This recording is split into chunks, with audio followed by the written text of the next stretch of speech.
Muskogee County is home to several creeks that wind through our neighborhoods and make their way into the Chattahoochee River. Columbus State University is at the forefront of learning more about our waterways. Meteorologist Kaylee Barbie joining us now with more. That's right, Phil. Elevated levels of heavy metals have recently been found in some Columbus creeks, a part of the Chattahoochee River basin. While many pass by our local creeks without a second thought, students with CSU are diving into how this could affect our environment. Dr. Michael Newbrey and his students are taking a closer look at how heavy metals may be affecting local fish life.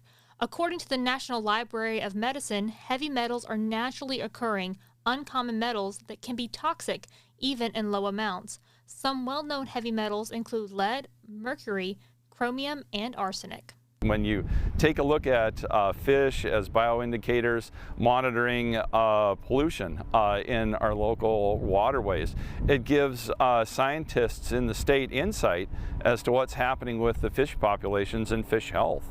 And we rely on fish for sport fishing and even food in Columbus. So having a good sense of fish health is important. The waters tested: Bull Creek, Lindsey Creek, Roaring Branch, Weracoba Creek, and Lake Oliver. Some of the creeks showed elevated levels of lead, copper, and manganese.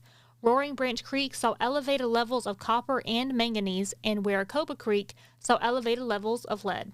So these fish that are exposed to the higher levels of lead are living shorter lives, not as reproductively successful.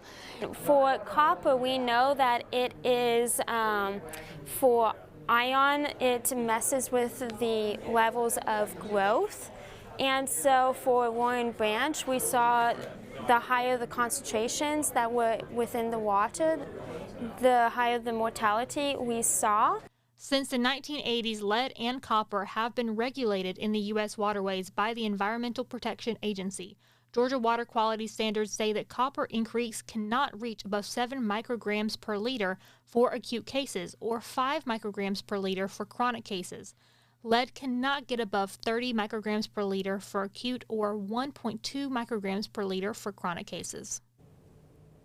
The EPA has advisories for manganese, but as of now, there is no current regulation in place.